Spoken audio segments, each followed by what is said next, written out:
Alrighty, so who here has experienced themselves with permaculture?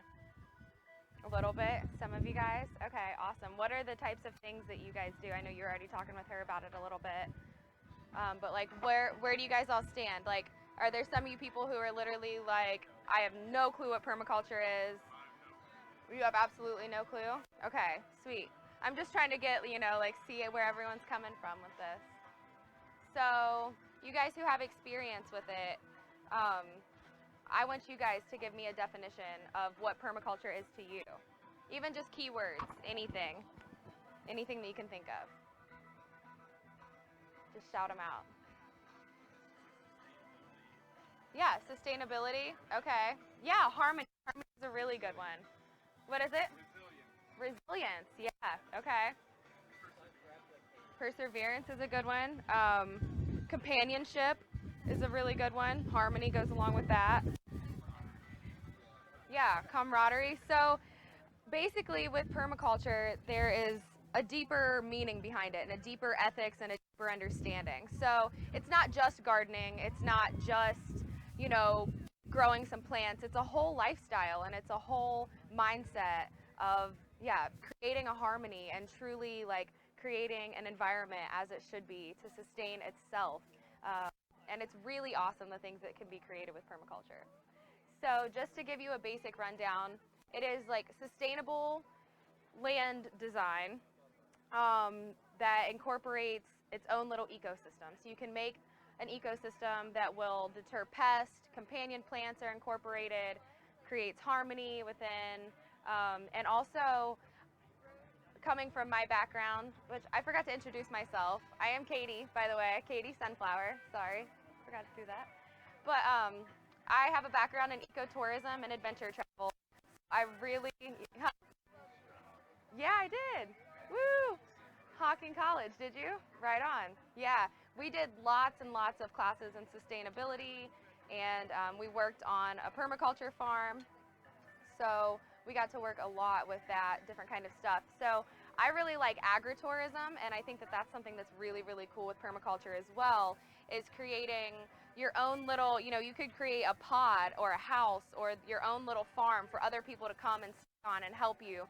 So it's creating a whole lifestyle, a lot like this festival, getting people to come from all around to help you with this stuff. So this is something that you can incorporate no matter where you are. You can go find opportunities through it, or you can create it literally in your like tiny one-bedroom apartment, So I just want you guys to really all understand that this is something that everyone can do in your own daily lives, no matter where you are or what you're doing.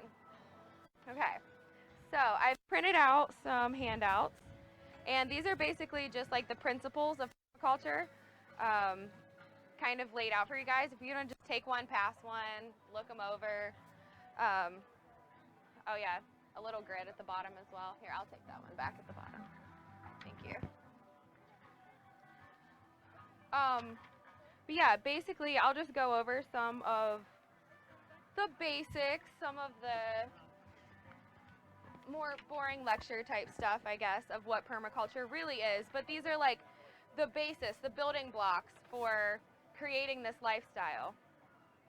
So yeah, if everyone just wants to pass those around.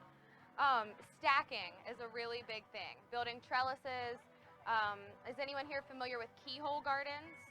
Yeah, if you're into permaculture at all, keyhole gardens are a really, really, they were first used in Africa because, they have not very good water sources there. So therefore they had to find ways to keep the plants, to keep each other living using minimal water.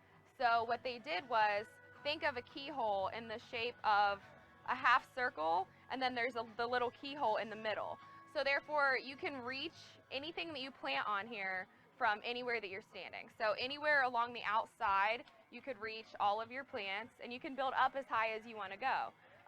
So you could make it out of a pallet. Pallets are awesome. So that way everything can just kind of grow through.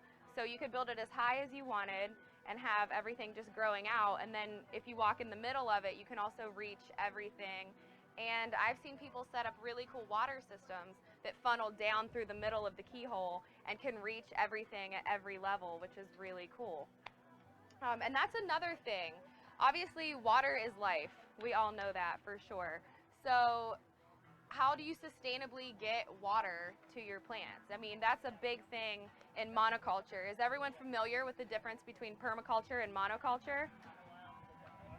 Would someone like to explain what monoculture is versus permaculture? Monoculture is like one type of plant. Right. So like a cornfield. Exactly. Yeah. Yeah. So like what Monsanto has done basically. That's monoculture. We have these huge fields somewhere of one thing that is obviously going to be susceptible to all kinds of pests because there's nothing working for it, nothing working against it, nothing protecting it. Um, so yeah, therefore also harvesting water to all these things, these large rows of corn and tomatoes and all this stuff. It's so crazy. You see those big sprayers? You guys have ever driven through Kansas? Yeah, sprayer central, right? Because there's no water systems there. So therefore, choosing a place near water is ideal. If you have a nearby water system, a spring-fed stream or anything like that that you have is awesome. I also have experience working with like koi fish ponds as being your water. They are awesome. Those little koi fish will vamp your water up for sure. And if you keep it right close to your house in the closer zone, then you can just scoop that water up, water all of your house plants, anything like that. And you can also cut it down and you can funnel it to different places throughout your land. What do you guys use? How do you get water to your plants?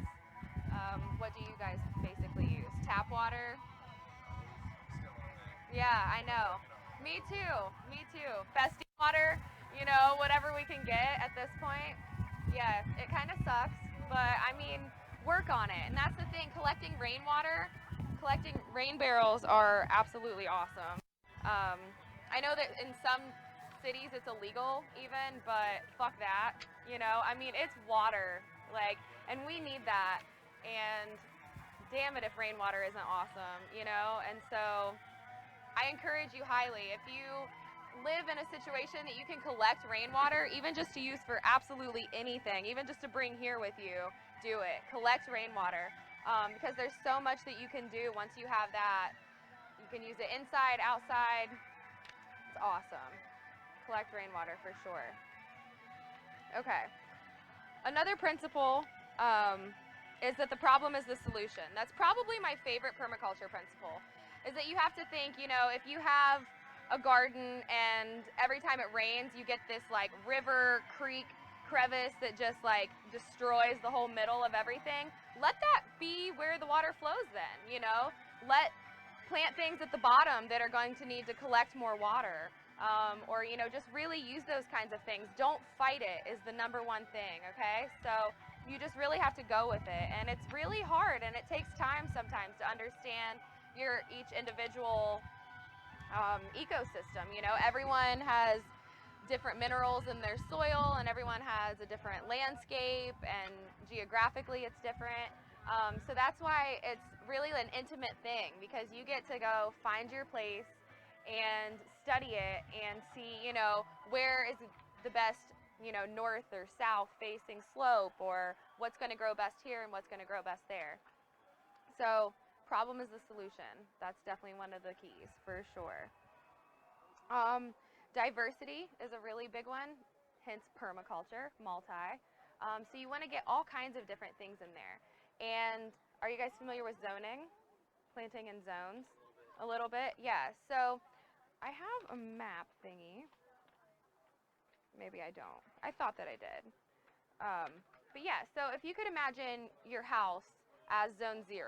Anywhere that people dwell is zone 0. So you could keep things in there like these little planter pots, thyme, lemon balm, different herbs that you're going to use daily for tea, things like that. Keep them on your porch and your windowsill. Imagine that as zone 0. You can get water there pretty easily. You know, it's not going to be much of a problem. And then immediately outside your house, so maybe up against it or something, that would be zone 1. And then as you keep moving out, think of it in terms of how often am I going to want to walk all the way out there? You know, I mean, some gardens can be really big, or especially if you're planting on hillsides and stuff. Do you want to walk all the way down to the bottom of that hillside every time you want a cucumber or something? So you really have to, you know, take a lot of time to plan your zones. Like, what am I going to use the most? What needs picked daily? What needs watered daily? So planning out everything in zones is really important, and that's where the diversity comes in, because then you can plant things, you know, from zone 1 to zone 2 that are going to be companion plants.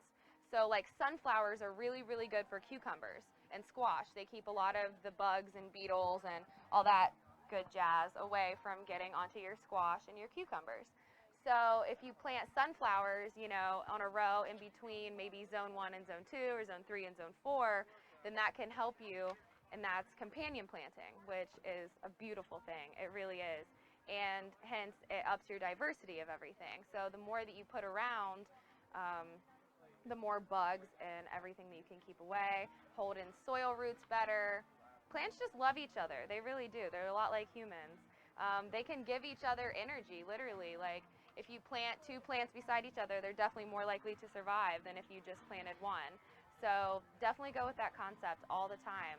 And if you notice that plants don't like each other, maybe they're like just not vibing, they're killing each other, they're strangling each other, definitely get those out, baby them, and rethink, you know, where do I need to put these next year, or what do I need to do differently next time. Yeah, filling every niche is also another thing. Does anyone work with raised beds? Yeah, raised beds are awesome. I've been doing raised beds for a couple years now, and I just do 3 foot by 3 foot raised beds, and you can plant in zoning as well whenever it comes to raised beds. So I always put the tall things like sunflowers, tomatoes, things like that in the middle that you're not going to necessarily have to be reaching down into, things that are going to be up higher. And then outside of that, you would plant something, you know, that would maybe get 2 feet, 3 feet tall, somewhere around there. And then it's always good to have a ground cover in between everything, because with permaculture, bare soil is a big no-no. You don't want to till up the soil. You don't want to take all those good nutrients and mess them all up and then expose them to sunlight, expose them to bugs, expose them to all kinds of, that's how you get blights, different fungi, things like that. So always remember, a lot of people are like, weeds are bad. Weeds are only bad if they're harming, you know, the other plants that are there, but a lot of the times weeds can really help. And keeping a ground cover in there, even just mints. Mints are really good as a ground cover. Anything of vine that's creeping, even have stuff coming out of your raised beds, you know, if you need to, down onto the ground around it. That would be even better if you can have just stuff going all around. Also, putting trellises in raised beds are awesome. That way you can utilize the good soil that you get from the raised beds and just grow up with it. Um, yeah. Does anyone else have any like key points that you see on any of these, or that you specifically have dealt with? Just like a principle that you feel like is really, really important when it comes to gardening or permaculture? Have much experience with it, with the design from patterns, using the patterns in nature, Yeah, figure out yeah, definitely. when and Yeah, when is a really good thing as well, like seasonally. You can start planting things really early together, and same as really late. You know, you have your cold season crops and your warm season crops. So kale, cabbage, those kinds of things, you can start planting really early and get your soil really, really nutrient rich early in the spring before you start planting everything else, your corn and your cucumbers and all of that good stuff. Does anyone in here have like a sustainable garden? Like that you keep yourself fed off of your own garden at all? I think you do. Yeah, you do. Do you use raised beds? You have 3 raised beds? Right on. That's awesome.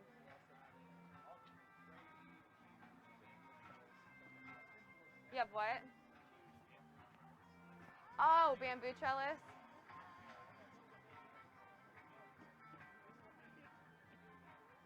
Do you have those in your raised beds? Oh, that's awesome. Okay. Trellises are beautiful for anything that's vining like that. They're just awesome. They keep things raging.